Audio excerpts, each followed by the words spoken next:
नमस्कार। नेपाल टेलिभिजन समाचारमा स्वागत छ। म श्वेता सिन्हा र म रेवन्त ओली। सुरुमा प्रमुख समाचार। कक्षा 12 को परीक्षा स्थगित। परीक्षा अनलाइन प्रणालीबाट गर्ने तयारी। राष्ट्रिय परीक्षा बोर्डको तयारी। अनलाइन परीक्षाको पूर्णाङ्क 40 बनाउन सिफारिस। 6 महिनापछि भोलिदेखि यातायातका सबै सवारी साधनको सञ्चालन खुल्ला। कोरोना विरुद्धको मापदण्ड पालना गर्न सुझाव। नेपालमा 24 घण्टामा 1539 जनामा कोरोना संक्रमण पुष्टि। दैनिक संक्रमितको संख्या अहिलेसम्मकै उच्च। कोरोनाबाट थप 8 जनाको मृत्यु। महामारीका कारण नेपालको पर्यटन क्षेत्रमा 1.5 खर्ब रुपैयाँ भन्दा बढी लगानी जोखिममा। नोक्सानीलाई उकास्न बजेटमा विशेष व्यवस्था। भारतले रोक लगाएको बहानामा नेपालमा प्याजमा दोब्बर मूल्य बढाएर कालोबजारी। कालोबजारियाको सुराकी दिन सरकारी निकायको आग्रह।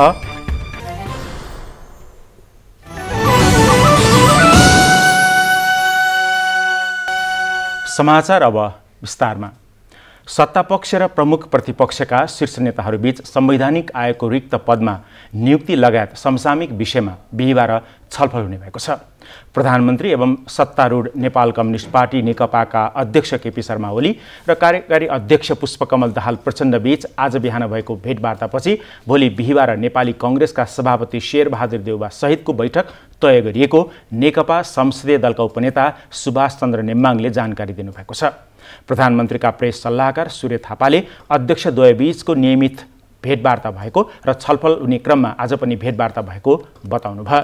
अख्तियार दुरुपयोग अनुसन्धान आयोगका प्रमुख आयुक्त र आयुक्त, निर्वाचन आयोगका केही आयुक्त सहित विभिन्न संवैधानिक आयोग तथा केही विश्वविद्यालयमा उपकुलपति र पदाधिकारीहरू रिक्त रहेका छन्। कोरोना महामारीका कारण स्थगित भएको कक्षा 12 को परीक्षा कुल पूर्णाङ्कको 40 नम्बरका लागि अनलाइन प्रणाली गर्ने तयारी गरिएको छ। बढ्दो जोखिमको स्थितिमा प्रत्यक्ष रूपमा देशभर परीक्षा लिन सक्ने स्थिति नभएको निष्कर्षसहित राष्ट्रिय परीक्षा बोर्डले यस्तो तयारी गरेको हो। बोर्डले कुल 100 पूर्णाङ्क मध्ये 40 नम्बरको अनलाइन परीक्षा, 20 नम्बरको प्रयोगात्मक र कक्षा 11 को कुल प्राप्ताङ्कलाई बाँकी 40 नम्बरमा गणना गरी परीक्षा सम्पन्न गर्न सरकारलाई सिफारिस गरेको छ। ती विकल्पबारे सरकारबाट निर्णय भएपछि आवश्यक कार्यविधि र प्रश्नपत्र बनाएर 40 नम्बरका लागि अनलाइन परीक्षाको तालिका प्रकाशन गरिने परीक्षा नियन्त्रक कृष्ण प्रसाद शर्माले जानकारी दिनुभएको छ। अनलाइनमा पहुँच नहुनेले सूचना प्रविधिका अन्य माध्यमलाई पनि प्रयोग गर्न सक्ने गरी सरकारले विद्यार्थी सिकाइ सहजीकरण निर्देशिका 2077 यसअघि नै जारी गरिसकेको छ। यसैबीच दोलखामा स्वास्थ्य सुरक्षाका सबै मापदण्ड अपनाएर आगामी असोज 7 गतेबाट शैक्षिक संस्थाहरू खुल्ने भएका छन्। जिल्ला समन्वय समिति दोलखाको समन्वयमा बसेको जिल्लाका सरोकारवाला तथा स्थानीय सरकारका प्रमुख सहितको बैठकले शैक्षिक संस्था खुलाउने निर्णय गरेको हो। बैठकले स्वास्थ्य सुरक्षा मापदण्ड सहित कार्ययोजना बनाएर आधारभूत र माध्यमिक तहको कक्षा सञ्चालन गर्ने निर्णय गरेको छ। आधारभूत तहका विद्यार्थीहरूलाई सिकाइ केन्द्रका रूपमा टोलटोलमै पुगेर शिक्षकहरूबाट पठन पाठन गराइने निर्णय भएको जिल्ला समन्वय समिति दोलखाका प्रमुख डबल पाण्डेले जानकारी दिनुभएको छ।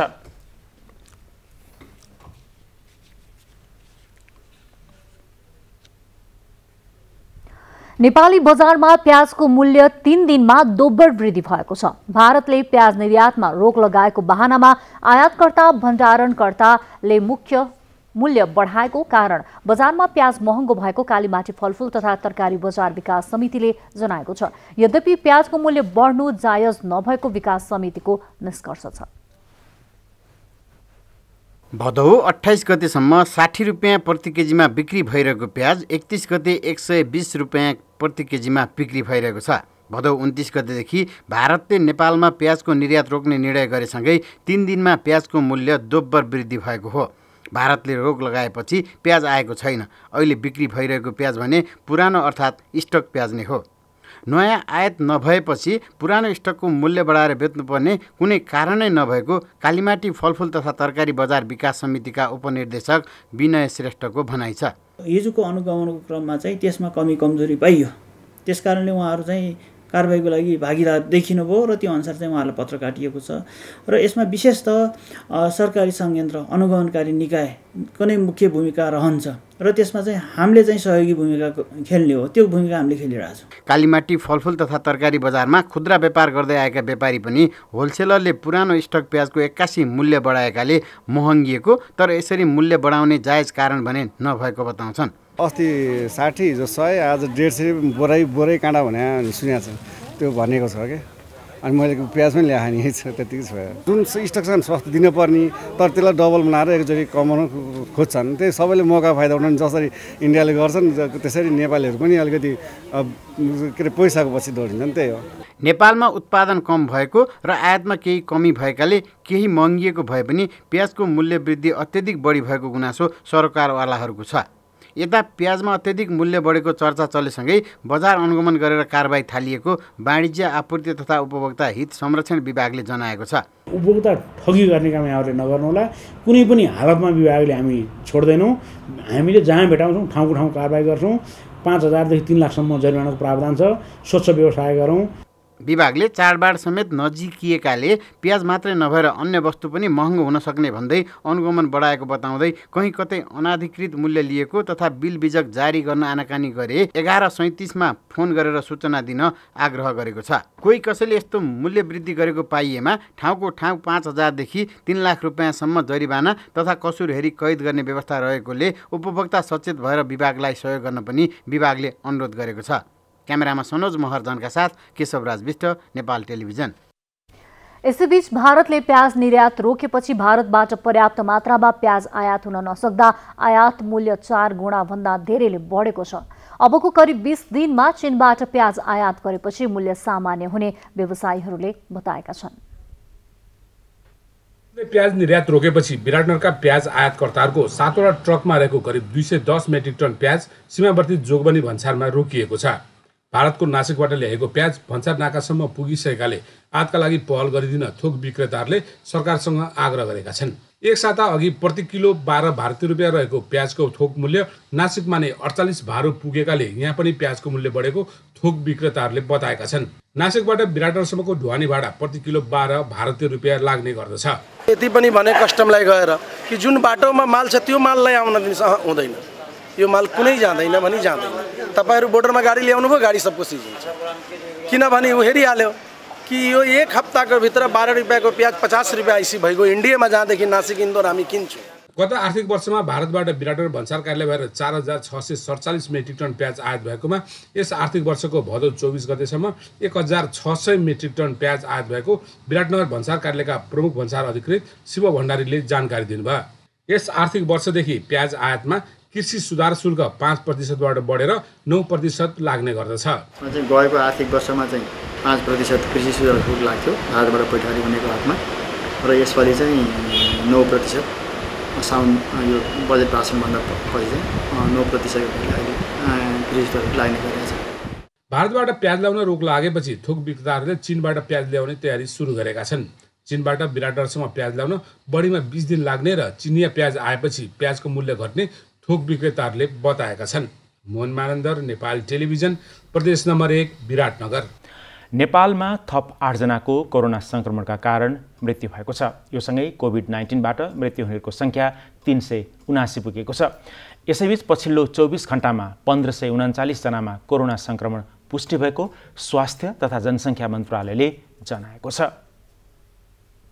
विगत 24 घण्टामा शंकास्पद 10,494 जनामा पीसीआर परीक्षण गरिएकोमा 1539 जनामा कोरोना संक्रमण पुष्टि भएको स्वास्थ्य तथा जनसङ्ख्या मन्त्रालयले जनाएको छ। हालसम्म संक्रमितको संख्या 58,327 पुगेको छ। कोरोना संक्रमणका कारण मृत्यु भएका नयाँ 8 जना सहित मृतकको संख्या 379 पुगेको छ। यस्तै पछिल्लो 24 घण्टामा 1068 जना कोरोना मुक्त भएका छन्। अहिलेसम्म 41,706 जना संक्रमण मुक्त भएको स्वास्थ्य तथा जनसङ्ख्या मन्त्रालयका प्रवक्ता डाक्टर जागेश्वर गौतमले बताउनुभयो। हाल देशका विभिन्न ठाउँमा 16,242 जना आइसोलेसनमा रहेको र 7,820 जना क्वारेन्टिनमा रहेको प्रवक्ता गौतमले जानकारी दिनुभयो। हालसम्म 8,72,274 जनामा कोरोना भाइरसको परीक्षण भएको पनि मन्त्रालयले जनाएको छ। नेपालमा कोरोनाको जोखिम उत्तिकै रहेकाले आवत जावत र दैनिक गतिविधिमा स्वास्थ्य मापदण्ड अनिवार्य पालना गर्न पनि मन्त्रालयले आग्रह गरेको छ। भोलिबाट हामी काममा जानेछौँ, सार्वजनिक यातायात चढ्नेछौँ र यिनीहरूको विकल्प पनि हामीसँग छैन। सबैले आफ्नो नियमित कामलाई निरन्तर दिँदै आफू र आफ्नो परिवारलाई कोरोना संक्रमणको जोखिमबाट बचाउनुपर्छ। घरबाट बाहिर जाँदा अनिवार्य नाकमुख छोपिने गरी मास्कको प्रयोग गर्नुपर्छ। कार्यालय छिर्दा अनिवार्य हात धुने गर्नुपर्छ। आफूले काम गर्ने टेबल कुर्सी सफा भएको नभएको सुनिश्चित गर्नुपर्छ। विशेष गरी कार्यालयहरूमा साझा चर्पीको प्रयोग हुने हुनाले चर्पीको प्रयोग गर्नु अघि र गरिसकेपछि निसंक्रमण गर्नुपर्दछ।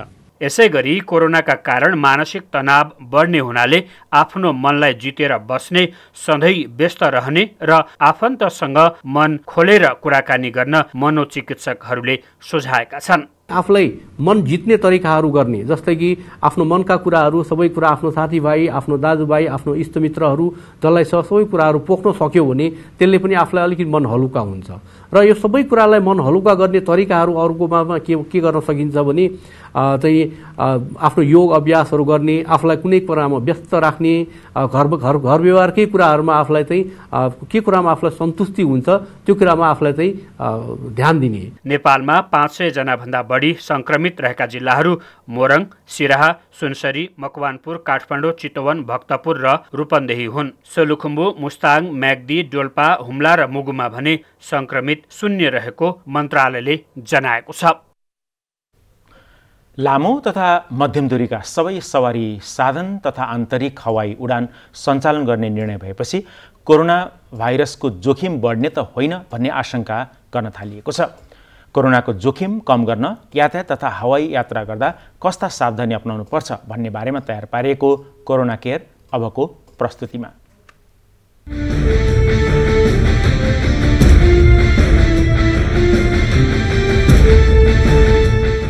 कोरोना भाइरसको संक्रमण नियन्त्रणमा नआएको भए पनि लामो तथा मध्यदूरीका यातायातसँगै आन्तरिक हवाई उडान पनि सुचारू हुने भएका छन्। यो सँगै मानिसहरूको चहल पहल र गतिविधि बढ्ने निश्चित छ। यो अवस्थालाई ध्यानमा राखेर सरकारले यात्रा गर्दा स्वास्थ्य सुरक्षाको मापदण्डलाई कडाइका साथ पालना गर्न र गराउन निर्देशन दिएको छ। यात्राका क्रममा कोरोना संक्रमण नहोस् भनेर सार्वजनिक यातायातमा 50% मात्र यात्रु राख्न पाइनेछ। त्यसैगरी भौतिक दूरी कायम हुने गरी एक पंक्तिको सिटमा एकजना मात्रै यात्रु राख्नुपर्नेछ।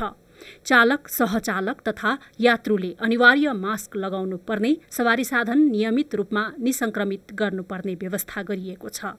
सरकारले दिएका निर्देशनहरू र बनाएका मापदण्डको पालना गरे कोरोनाको संक्रमणबाट बच्न सकिनेछ। यात्रामा जाने सम्पूर्ण नागरिकहरूलाई हामीले अहिले के अनुरोध गर्न चाहन्छौँ भन्दाखेरि अत्यावश्यक काम जुन चाहिँ एकदमै जरुरी काम छ, ती जरुरी काममा मात्रै ट्राभल गर्नुहोस् भन्ने चाहिँ हाम्रो अनुरोध छ।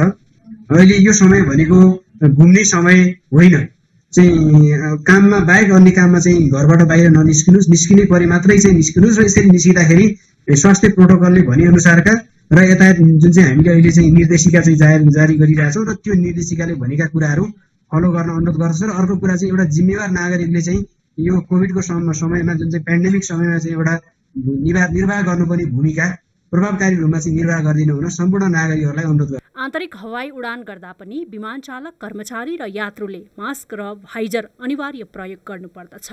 यात्रु र चालक दलका सदस्यले स्वास्थ्य सुरक्षाको पूर्ण पालना गरे कोरोना संक्रमण नफैलिने विश्वास नेपाल नागरिक उड्डयन प्राधिकरणले लिएको छ।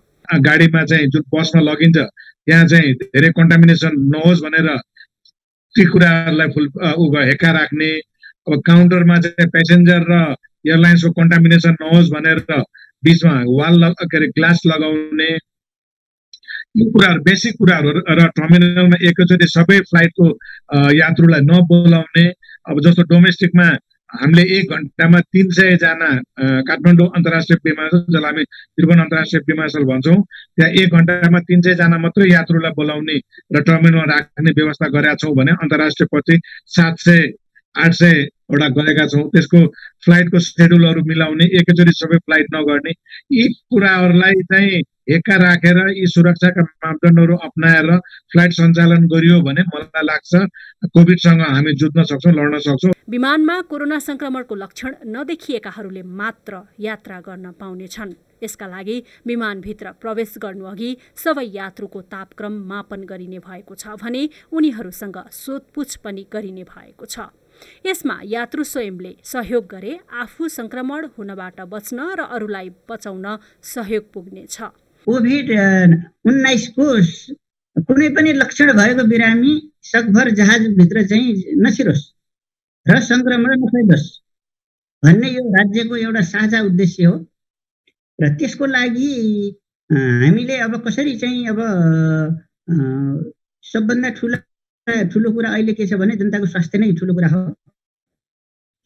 त्यसको लागि हामीले स्वास्थ्य मन्त्रालयसँगै अब छलफल गर्यौं र यसमा के गरेको छ भने हामीले स्वास्थ्य मन्त्रालय र हाम्रो चाहिँ स्वास्थ्य सेवाका टिमहरूबाट पनि अब यो विमानस्थलमा एक हिसाबले यो परीक्षणको काम हुन्छ, सामान्य स्वास्थ्य परीक्षणका कामहरू हुन्छन्। अनि वायु सेवाहरूले बोर्डिङ पास जारी गर्नुभन्दा अगाडि यात्रुहरूको चाहिँ यो टेम्परेचर चेक गर्ने, सामान्य सोधपुछ गर्ने र चाहिँ हेल्थ डिक्लेरेसन फर्महरू भराउने, ताकि यात्रुलाई पछिल्लो 24 घण्टासम्म अथवा चाहिँ हाम्रो WHO ले जुन प्रकाशित गरेको एउटा मापदण्डहरूको आधारमा कोभिडको कुनै पनि संक्रमण छैन, लक्षण छैन भन्ने कुराहरू पनि पुष्टि हुन्छ र यसबाट यात्रु आफै पनि एक किसिमले सूचित पनि हुन्छ। यसरी आन्तरिक यातायातमा एउटा चाहिँ स्वास्थ्य सुरक्षाको लागि त्यो कुरा हामीले गरेका छौँ। हुन त अहिले यात्रा गर्ने र घुम्ने समय होइन, अत्यावश्यक काम बाहेक कुनै पनि यात्रामा नजाँदा नै उचित हुन्छ। जानै पर्ने भए स्वास्थ्य सुरक्षाका सबै मापदण्डको पालना गर्न सकिए संक्रमण फैलिन पाउने छैन। जोखिमपूर्ण अवस्थामा यात्रा गर्दा यात्रु नै बढी सचेत हुनुपर्दछ। सेवा प्रदायक निकायले मापदण्डको पालना नगरेको पाइए यात्रुले नै खबरदारी गर्न सक्नुपर्दछ। यसो गर्दा सेवा प्रदायकलाई जिम्मेवार बनाउन समेत सहयोग पुग्नेछ।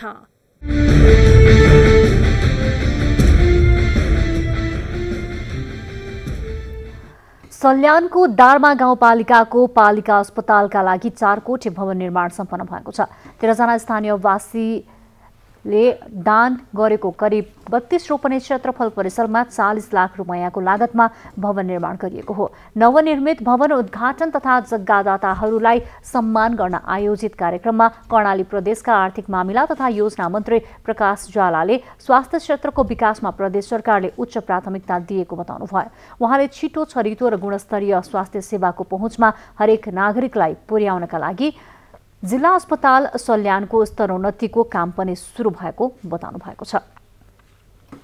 सर्वोच्च अदालतले पूर्व प्रधान न्यायाधीश अनिरुद्ध प्रसाद सिंहको निधनमा भोलि बिहिबार एक दिन देशभरका अदालतमा बिदा दिने निर्णय गरेको छ। सर्वोच्च अदालतको आज बसेको आकस्मिक पूर्ण बैठकले सिंहको निधनप्रति दुःख व्यक्त गर्दै सर्वोच्च अदालत सहित देशभरका अदालतमा भोलि शोक बिदा दिने निर्णय गरेको हो। पूर्व प्रधान न्यायाधीश सिंहले 2013 साल जेठदेखि 3 वर्ष प्रधान न्यायाधीशको रूपमा काम गर्नुभएको थियो। राजधानी काठमाडौँ, ललितपुर र भक्तपुरमा रहेका ऐतिहासिक सम्पदाहरू विश्व प्रसिद्ध मानिन्छन्, तर तिनी सम्पदाहरूको सौन्दर्य ओझेलमा पार्ने गरी सडक नै ओगटेर जथाभावी पसल चलाउने र व्यापार व्यवसाय गर्ने गरिएको पाइन्छ। तर अब ललितपुर महानगरपालिकाले ती सडक ओगट्नेहरूलाई कारबाही गर्ने जनाएको छ। ललितपुर महानगरपालिकाले सडक पेटी ढाक्ने गरी सामान राखेर बाटोमा हिँड्न अप्ठ्यारो हुने गरी पसल सञ्चालन गर्ने व्यवसायीहरूलाई कारबाही गर्ने भएको छ।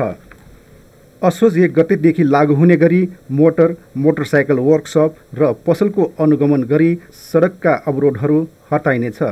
सडक अतिक्रमण गरी बाटो पेटीमा व्यवसाय गर्ने जोसुकैलाई पनि अब महानगरपालिकाले कारबाही गर्नेछ।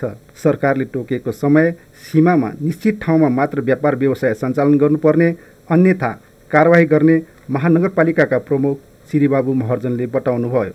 ललितपुर महानगरपालिकाले अव्यवस्थित सहरलाई व्यवस्थित पार्नको निमित्त मेट्रोपोलिटन ट्रान्सपोर्टेसन मास्टर प्लान हामीले चाहिँ अध्ययन गरायौँ। यसमा चाहिँ फुटपाथमा मान्छे हिँड्नको निमित्त हो, त्यहाँ चाहिँ पसल थाप्नको निमित्त होइन। त्यहाँ चाहिँ कुनै पनि मोटरसाइकलको चाहिँ मेकानिकल वर्कसपको निमित्त चाहिँ त्यो ठाउँ प्रयोग गर्न पाइँदैन। यो स्थानीय सरकारलाई, स्थानीय तहलाई चाहिँ त्यसको स्पष्ट अधिकार प्रदान गरिएको छ। तसर्थ हामी त्यो भित्र बसेर हामी चाहिँ कारबाही प्रक्रिया अगाडि बढाउँछौँ। सानो पसल कौल बहालमा लिई सडक पेटी र सडकमा आई मोटरसाइकल बनाउने, मोबिल पोखाउने र फोहोर गर्ने गरिएकाले बेला बखतमा दुर्घटना समेत हुने गरेका छन्।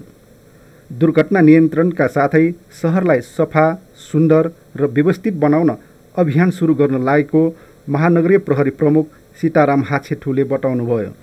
यो फुटपाथ पसल, फुटपाथ एरियालाई मान्छे हिँडडुल गर्नलाई सजिलो पार्नको लागि नेपालमा पहिलोपल्ट यो वर्कसपहरू, गाडीको मोटरसाइकलको वर्कसपहरूले सानो पसल राख्ने, सबै पेटीमा त्यो सडकमै मोटरसाइकल धुने काम, गाडी धुने काम र मोटरसाइकल सर्भिसिङ गरेर फोहोर फाल्ने काम भएको कारणले मान्छे पेट्रोल यात्रु हिँड्नलाई धेरै गाह्रो भएको कारणले गर्दा पहिलो भोलिदेखि उसलाई हामी कारबाहीको दायरा बनाउनेछौँ।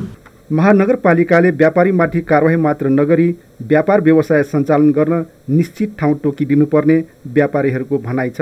पसल राख्नु दिएन भने त के खाने, के लाउने, हामी त त्यसै यही हो। हाम्रो उत्पादन भएको सामान कहाँ लगेर फाल्ने, हाम्रो बालबच्चाले के खाने। कोभिड-19लाई समेत मध्यनजर गर्दै व्यवसायीहरूले आफ्नो सीमाभन्दा बाहिर गएर व्यापार नगर्न ललितपुर महानगरपालिकाले आग्रह गरेको छ। ईश्वर महर्जन, नेपाल टेलिभिजन, ललितपुर। जातीय भेदभाव गरेको आरोपमा गुल्मीको कालीगण्डकी गाउँपालिका फोक्सिङका नेत्रबहादुर काउचालाई अदालतले 3 महिना कैद र 50,000 रुपियाँ जरिवाना हुने फैसला गरेको छ। सोही ठाउँका दलित श्यामबहादुर नेपाली काउचाको घरमा पसेकोले नेपालीलाई जरिवाना तिराएर भेदभाव गरेको आरोपमा काउचालाई अदालतले सजाय तोकेको हो। जिल्ला न्यायाधीश राधाकृष्ण उप्रेतीको इजलासले प्रतिवादी काउचाबाट अपराध पीडित संरक्षण ऐन 2075 बमोजिम क्षतिपूर्ति बापत 200 रुपियाँ क्षतिपूर्ति शुल्क कोषमा जम्मा गराउने समेत फैसला सुनाएको श्रेष्ठदार उपसचिव भीमप्रसाद भुसालले जानकारी दिनुभएको छ। सामाजिक रूढिवादलाई हटाउँदै समयानुकूल विज्ञान र प्रविधिको विकासमा लाग्न शिक्षा, विज्ञान तथा प्रविधि मन्त्री गिरिराजमणि पोखरेलले आग्रह गर्नुभएको छ। 8औं राष्ट्रिय विज्ञान दिवसका सन्दर्भमा काठमाडौँको कीर्तिपुरमा बीपी कोइराला मेमोरियल प्लानेटोरियम तथा अब्जर्भेटरी र विज्ञान संग्रहालयले आयोजना गरेको कार्यक्रममा उहाँले यस्तो आग्रह गर्नुभएको हो। मन्त्री पोखरेलले विज्ञान दिवसले समाजमा विज्ञान सम्बन्धी चेतना बढाउने विश्वास पनि व्यक्त गर्नुभयो। गरिबी छ, अभाव छ, अब रूढिग्रस्त समाज छ, अन्धविश्वास छ। यसलाई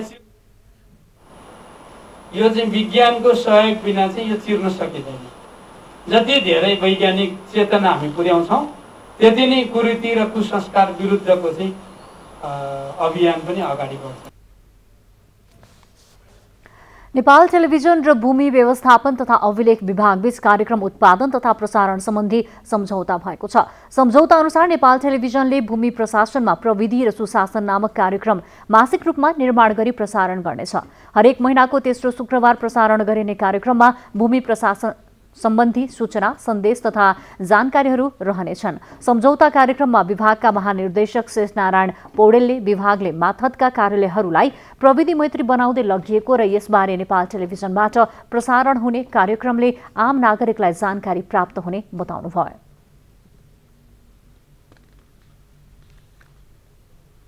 नागरिकलाई हामीले के गर्दैछौँ र अब हामीले आगामी हाम्रा योजनाहरू के हुन् र हामी त्यहाँ कसरी पुग्दैछौँ भनेर चाहिँ धेरै सुसूचित गर्नुपर्ने आवश्यकता पनि छ। र धेरै अब जस्तो भूमि प्रशासनमा धेरै कामहरू हुन्छन्, ती कामहरूको बारेमा नागरिकहरूसँग वास्तवमा के भएको छ, के हुन बाँकी छ भन्ने कुराहरू हामीले नागरिकसम्म चाहिँ पुर्याउनु पर्ने छ र यस हिसाबले चाहिँ जुन हामीले भूमि प्रशासन भूमि व्यवस्थापन विभाग र नेपाल टेलिभिजन नेपालको सेवा पुरानो टेलिभिजन अरू सबै हाम्रै टेलिभिजन बिचमा जुन एउटा यो आज सम्झौता हुँदैछ मलाई लाग्छ एउटा हाम्रो लागि पनि टेलिभिजनको लागि पनि दुवैको लागि चाहिँ महत्त्वपूर्ण क्षण हो। नेपाल टेलिभिजनका कार्यकारी अध्यक्ष डाक्टर महेन्द्र विष्टले विभागले गरेको सुधार र सुशासनबारे प्रसारण हुने कार्यक्रम आम दर्शकका लागि थप सहयोगी हुने बताउनुभयो। अनलाइन सर्भिसहरूदेखि डिजिटल सर्भिसको चाहिँ मात्रा बढाउँदै जाने, निगरानीहरू पनि बढ्दै जाने, काममा चाहिँ तपाईँको निश्चित समय सीमा तोकेर त्योभित्र हुनैपर्ने खालको नहुने भए कारण जनाउनु पर्ने खालको जुन सुधारका योजनाहरू कार्यक्रमहरू अगाडि आएको छ त्यसले गर्दाखेरि एउटा सुशासनको चाहिँ एउटा चाहिँ त्यसमा छवि चाहिँ बन्दै गएको छ। त्यो छविलाई अझ उजागर गर्नु पोजिटिभ कन्टेन्ट दिनको लागि पनि बाटो चाहिँ बन्दै गएको छ जस्तो हामीलाई लाग्छ अहिले। अब यो कार्यक्रम महिनामा एकचोटि भए तापनि यसले गर्दाखेरि हामीलाई त्यो क्षेत्रमा चाहिँ प्रवेश गराएपछि कहिले समाचारको रूपमा कहिले अरू युट्युबको रूपमा अरू विषयमा पनि यो क्षेत्रले प्रवेश चाहिँ अझ बढाउँदै जान सक्ने स्थितिहरू हुन्छ। कार्यक्रममा नेपाल टेलिभिजनका नायब महाप्रबन्धक विष्णुराम न्यौपानेले प्रविधिसँगै प्रसारणको विकास र विस्तारमा नेपाल टेलिभिजन निरन्तर लागिरहेको बताउनुभयो। काठमाडौँको 24वटा स्थानमा ट्राफिक बत्तीको व्यवस्था गरिएको छ। आज काठमाडौँ कमल पोखरीको लोत्से चोक र भाटभटेनी चोकमा ट्राफिक बत्तीहरू राखिएसँगै थप 24 स्थानमा ट्राफिक बत्ती सञ्चालनमा आएका हुन्। यसअघि काठमाडौँका बानेश्वर, कालीमाटी लगायतका 22 स्थानमा जडान गरिएका ट्राफिक बत्तीहरू सञ्चालनमा आइसकेको बताइएको छ। सवारी आवागमनलाई व्यवस्थित र सहज बनाउन स्थानीय सरकारको सहयोगमा ती बत्तीको व्यवस्था गरिएको महानगरीय ट्राफिक प्रहरी महाशाखा प्रमुख भीमप्रसाद ढकालले जानकारी दिनुभयो। लामो समयको कोभिड-19 को प्रभावका कारण नेपालको पर्यटन क्षेत्रमा 1.5 खर्ब रुपैयाँ भन्दा बढी लगानी जोखिममा परेको छ। यसैबीच पर्यटन मन्त्री योगेश कुमार भट्टराईले पर्यटन क्षेत्रमा परेको आर्थिक नोक्सानीलाई उकास्न चालु आर्थिक वर्षको बजेटमा विशेष व्यवस्था गरिएको जानकारी दिनुभएको छ। कोभिड-19ले नेपालको पर्यटन क्षेत्रमा ठूलो नोक्सानी पुर्याइरहेको छ। कोभिडपछि पर्यटन क्षेत्रको असर सम्बन्धी गरिएको एक अध्ययनले नेपालको पर्यटन क्षेत्रको 1.5 खर्बभन्दा बढी लगानी जोखिममा परेको देखाएको छ। नेपाल पर्यटन बोर्डले केही समय अघि यो अध्ययन गरेको हो।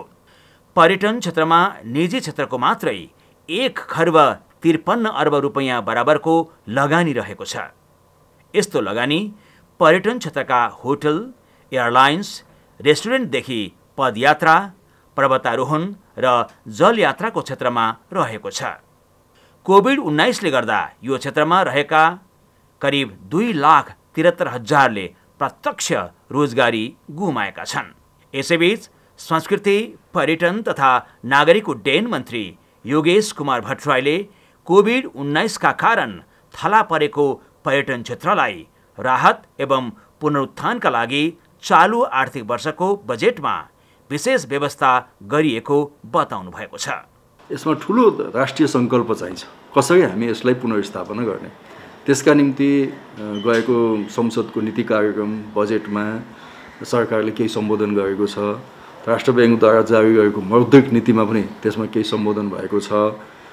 विशेष गरी व्यवसायी साथीहरूको ऋण तिर्ने किस्तालाई अलिकति लम्ब्याइदिने, ब्याजलाई अलिकति घटाइदिने, साथै उहाँहरूले पछि व्यवसाय गर्नको निम्ति अलिक सस्तो ब्याज दरमा उहाँहरूलाई व्यावसायिक ऋण उपलब्ध गराउने, जरिमाना त्यस्तै गरिकन विलम्ब शुल्क जस्ता कुरामा उहाँहरूलाई अलिकति सहुलियत दिने, साथै श्रमिक र कर्मचारीहरूको सन्दर्भमा पनि उनीहरू कामबाट विस्थापित नहुन् भन्नका निम्ति व्यवसायी मार्फत जबमा यथावत राख्नका निम्ति व्यवसायीहरूले त्यसको निम्ति पनि ब्याङ्कबाट केही सस्तो ब्याज दरमा पैसा लिन सक्ने भन्ने नीति हामीले अगाडि सारेका छौँ।